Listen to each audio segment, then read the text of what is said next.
In questo caso le problematiche sono diverse, sono continue, in continua evoluzione. Con noi naturalmente ospite c'è lo SPCGL del Veneto in persona della segretaria generale regionale Rita Turati, ben ritornata qui con noi, e di Daniele Tronco, segretario generale del SPCGL Veneto. Grazie anche a lei. Grazie. Un periodo questo molto intenso, di grandi lavori e di grandi anche opportunità se i canali istituzionali poi si aprono, e staremo a vedere quali aperture ci possono essere a livello regionale, quali a livello nazionale, ma un tema importante e caldo è quello che emerge in tutta la sua evidenza da una ricerca commissionata all'IRES proprio dallo SPCGL del Veneto relativamente all'aspetto della sanità.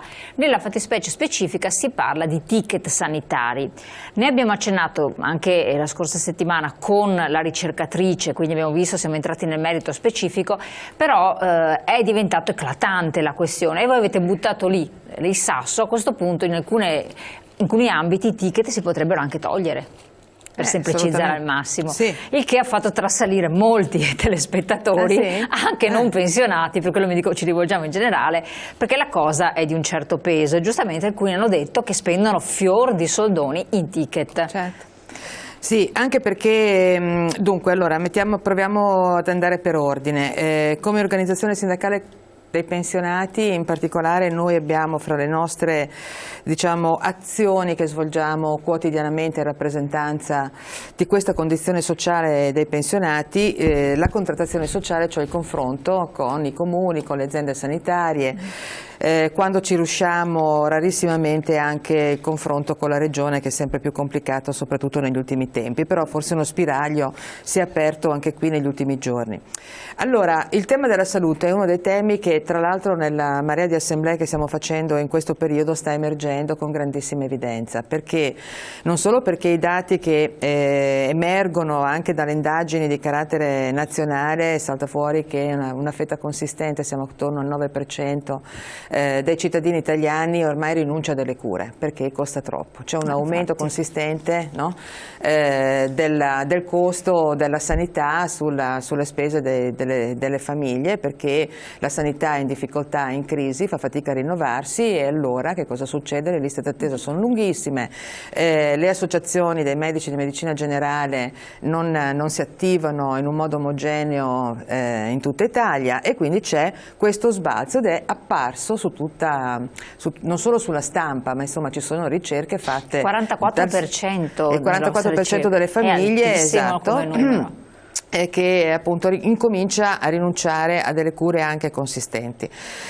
Allora abbiamo detto, andiamo a verificare che cosa succede in Veneto, perché dagli incontri che stiamo facendo con le aziende sanitarie emerge con chiarezza che insomma i tagli nel corso avvenuti ai fondi sanitari e anche al sociale nel corso di questi anni hanno da un lato fortemente inciso sulla quota disponibile dal punto di vista economico a disposizione della sanità pubblica del Veneto, dall'altro secondo noi aggiungiamo, e questo stiamo sostenendo, anche il fatto che non c'è stato un vero rinnovamento nella sanità del Veneto, no? Abbiamo lavorato molto sulle eccellenze, chi aveva la responsabilità, io sono una cittadina normale che chiede appunto conto a chi mi amministra, hanno lavorato sulle eccellenze da un lato e tentato di non smantellare più di tanto l'esistente, ma senza una trasformazione succede rispetto ai bisogni della popolazione, gli anziani che tante volte abbiamo detto hanno bisogno di altro piuttosto che solo di una rete ospedaliera, i servizi in realtà sono meno di qualità e sono anche meno, quindi anche qui le liste d'attesa aumentano, non ci sono interventi che abbiano potuto incidere più di tanto su queste cose, le associazioni dei medici di base sono ad un certo punto, cioè diciamo così, in certi luoghi, in certi territori abbastanza sviluppati. Nel 90% del territorio veneto l'associazionismo medico dei medici di medicina generale non si è sviluppato. Risultato che noi siamo esattamente dentro alle quote percentuali che vengono date rispetto all'Italia, quindi non è vero. Non è vero, io lo voglio sottolineare 3 volte, che il Veneto continua a essere quella realtà virtuosa che Zaia continua a dire. Incominciano ad esserci delle crepe vistosissime. E allora noi abbiamo provato a fare un'indagine un po' più mirata, un carotaggio come si dice. E viene fuori esattamente questa cosa qui, e cioè che c'è una differenza enorme di ricorso al pronto soccorso a seconda di dove abiti, di dove vivi. Questo significa che se tu ricorri in modo improprio al pronto soccorso paghi, perché sei un codice bianco. Ecco, questo forse non è ancora entrato nella percezione chiara delle persone, tra le altre cose. Sì. Abbiamo capito, perché ancora un abituato che va al pronto soccorso e non si aspetta effettivamente di ricevere una fattura di pagamento se è un codice bianco. Perché c'è anche un problema di informazione. Di informazione, quindi questo che deve essere ben chiaro. I codici bianchi, che cosa sono codici bianchi non so adesso di preciso perché non sono medico e non credo che neanche voi siate a conoscenza di poterlo dire, però cogliamo l'occasione per ribadire a una mail che ci è arrivata: sì, è previsto, bisogna pagarsi, quando c'è questo tipo di intervento bisogna pagarlo. Vero è che dovrebbe risolvere il problema invece la medicina di gruppo, a monte, la medicina di gruppo integrata, che però effettivamente, dicono i cittadini, non c'è e il medico di base non si trova. A questo punto dovremmo fare anche un incontro a più livelli con voi e una rappresentanza di medici di base per capire quanto sono tenuti poi anche a intervenire effettivamente, perché il cittadino dice: io la sanità la pago. È corretto che se sto male il mio medico non lo trovo perché non c'è, non risponde, eccetera, mi vada a pagare il codice bianco? No, non dovrebbe essere così. Allora, torniamo un attimo indietro, perché io magari ho dato per scontato che siccome abbiamo fatto diverse trasmissioni sull'argomento, però è meglio sempre riprenderla. Allora, prima cosa, noi abbiamo fatto una ricerca sulla contribuzione alla spesa come SPI-CGIL del Veneto, contribuzione alla spesa che riguarda i ticket che si pagano per pronto soccorso e per le visite specialistiche. Abbiamo indagato su questi due ambiti, diciamo, no? Perché non su tutto. Quindi quanto i cittadini sborsano di fatto di tasca loro per a fronte, insomma, o di malattie che hanno, di visite che devono fare o di paure che hanno. Questa è la prima cosa. La seconda cosa, che giustamente dicevi, è che la riorganizzazione che dal 2012 avrebbe dovuto intervenire sul sistema sanitario del Veneto, anche a fronte di leggi nazionali, perché questa della medicina di gruppo deriva da una legge nazionale che ha fatto il Ministro qualche anno fa. Questa programmazione regionale avrebbe dovuto riorganizzare completamente l'intervento di medicina nel territorio, dicendo cosa? Siccome dobbiamo riorganizzare anche gli ospedali e siccome vediamo che i pronto soccorso sono molto intasati e danno delle risposte che sono improprie perché dovrebbero rispondere solo all'emergenza, se uno si rompe un piede, se no, e la differenziazione fra il fatto che tu paghi e non paghi, i codici bianchi piuttosto che il verde, il giallo e il rosso, è proprio dovuto al livello di gravità dell'intervento che tu ricevi. La delibera regionale, che è il piano sociosanitario regionale, dice appunto che nella nostra regione i medici di medicina, i medici di base, non solo per effetto di soldi in aggiunta, no? Che la regione attraverso il fondo regionale, quindi attraverso la nostra fiscalità generale, perché noi la paghiamo sta roba, con soldi in aggiunta dovrebbero mantenere la propria attività libero professionale di medici come fanno con gli ambulatori, ma in più invece di fare altre cose come avviene spesso, nel tempo che gli rimane dovrebbero associarsi e garantire in un ambito territoriale almeno un punto di intervento 24 ore su 24, 7 giorni su 7. Questo dice la legge regionale in Veneto. A fronte di questo ha messo a disposizione centinaia di milioni di euro, ma questa cosa non si è attivata purtroppo in un modo omogeneo su tutto il territorio del Veneto, e dalla ricerca che noi abbiamo fatto si capisce benissimo dove le associazioni mediche ci sono e dove non ci sono, perché andando a vedere quanto il cittadino usa il pronto soccorso e quanti codici bianchi in quei pronto soccorsi vengono fatti, no? All'uscita, si capisce che lì dietro non c'è una medicina di gruppo, un associazionismo medico in grado di poter intervenire. E se ti capita il sabato o la domenica, o se ti capita un pomeriggio che il tuo medico non c'è, insomma, nei momenti in cui l'ambulatorio del tuo medico personale non è attivo, cosa succede?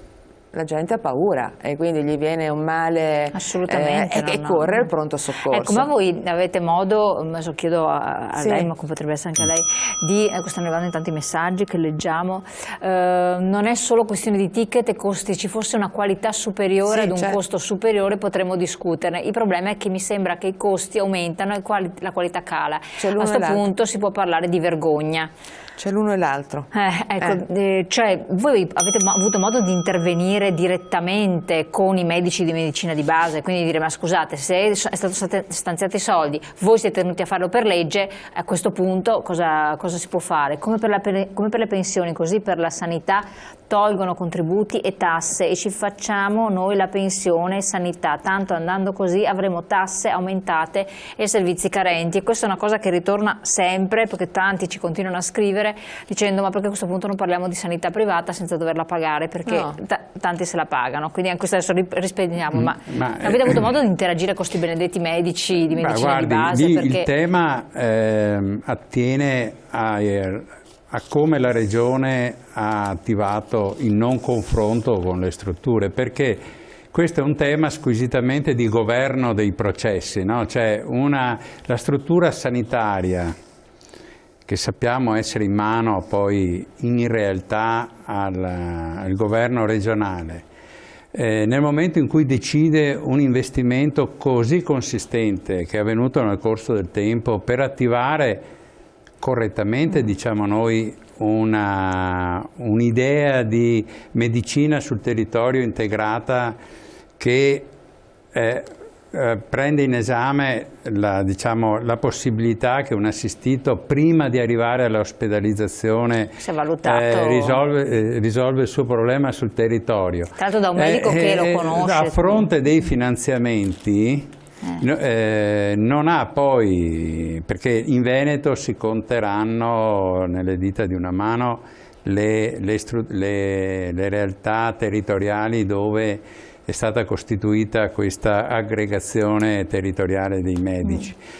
Allora lì il problema è, certo, atteso che noi non abbiamo un confronto diretto con i medici, perché non è una nostra, diciamo, competenza, parliamo, ma ci confrontiamo, ma non è oggetto. Adesso abbiamo questo prossimo incontro con la Regione unitariamente, penso che noi affronteremo anche questo tema.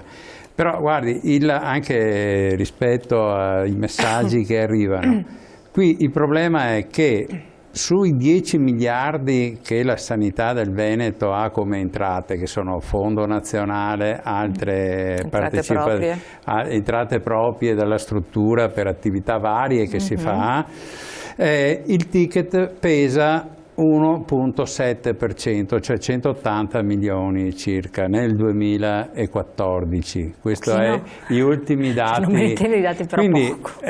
diciamo, questa è una tesi abbastanza semplice da capire, cioè pesa molto sulle tasche dei cittadini che hanno bisogno della struttura, e l'abbiamo visto, come diceva prima Rita, che i cittadini rinunciano a curarsi in parte anche per i costi del sistema sanitario, che è sempre più, tende sempre più alla privatizzazione. Ma se poi noi guardiamo dentro i bilanci delle singole unità sanitarie, vediamo che il peso viene proprio usato per ripianare i passivi, cioè non c'è un elemento, diciamo, di razionalizzazione, perché qui bisogna stare anche attenti, perché una delle osservazioni che vengono fatte è che i ticket dovrebbero servire per ridurre gli accessi impropri. Sì, esatto. Allora, atteso che al pronto soccorso, come si diceva prima, si accede in situazioni particolari dove non c'è assistenza territoriale o dove c'è la percezione da parte dell'assistito di avere qualcosa di grave. Certo. A quel punto è meglio andare perché io non credo che i cittadini veneti, come i cittadini di tutto il mondo, vadano al pronto soccorso per divertirsi, no? Cioè, noi abbiamo situazioni dove in mancanza di assistenza di fronte a un sintomo che viene ritenuto importante per tante cose, si va al pronto soccorso. Tenga presente poi che il codice bianco le viene attribuito alla fine del percorso, quindi diciamo che è alla fine di tutta, non è che prima dicono guarda tu hai un codice bianco, devi sapere che paghi, quindi uno si regola, no, uno va là, lo fanno attendere. Mi è successo recentemente anche 8 ore, 9 ore di attesa per avere visite, eccetera.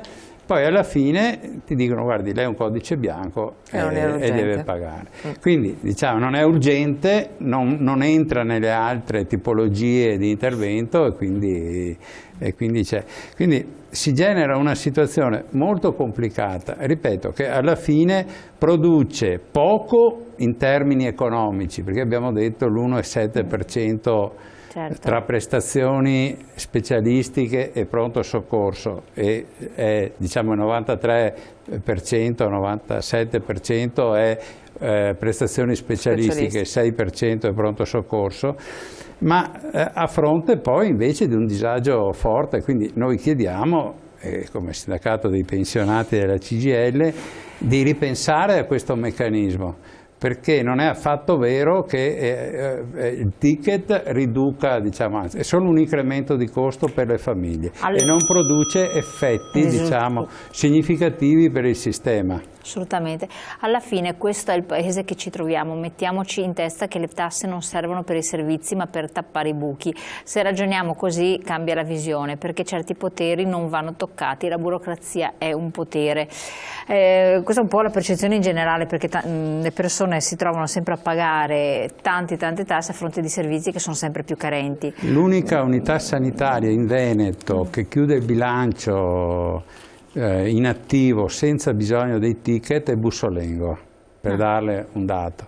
Poi ne abbiamo una quota significativa che risana il bilancio introducendo il ticket, Feltre, Passano, Vicenza, insomma, e poi ne abbiamo una serie che anche col ticket chiudono comunque comunque in passivo.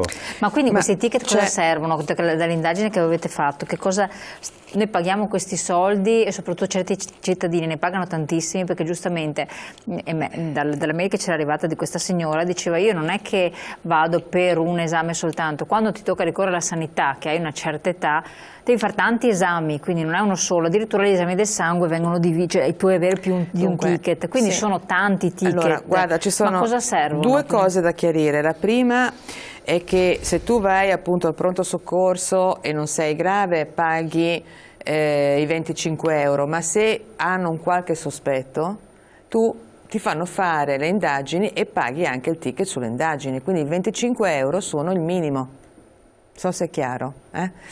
Perché poi è come se tu facessi, che ne so, una radiografia, un'indagine del sangue, no? E alla fine ti dicono no, guardi, lei non c'ha niente, è un codice bianco, arrivederci, grazie. Però quelle robe lì le paghi tu, il 25 euro è solo l'accesso. L'altra cosa che bisogna aver presente è che non solo c'è questa differenza di cui parlava Daniele adesso, ma l'altra cosa che ha dell'incredibile è che le esenzioni e quindi come vengono usate le leggi dello Stato e quelle regionali per dire che tu sei esente. Quella dello Stato dice che tu sei esente se hai un reddito che fino a 36.000 euro, ok? Non hai bisogno di pagare il ticket, oppure se sei un ultra 65enne, se hai più di 65 anni, o se hai fino a 6 anni, oppure se hai una patologia grave riconosciuta per cui non paghi ticket, no, di diagnostica, eccetera, per quel tipo di patologia. Se però ti fanno fare esami o altro che esulano, quelli li paghi. Allora uno dice, se è una legge nazionale, no, deve essere pagata in uguale misura dalla Val d'Aosta alla Sicilia. Sì. Noi andiamo a verificare come vengono utilizzate in Veneto, i dati ce li abbiamo in Veneto in questo caso, so che ne esistono anche nazionali ma al momento non ce li ho, ma ci interessa il Veneto, e andiamo da un'incidenza delle esenzioni sulla popolazione assistita in quella ULSS, no? Che va da Adria al 98% delle persone sono esenti, ad un'altra realtà, Bassano, dove le esenzioni rappresentano il 33%. Ma perché? Appunto, non lo so.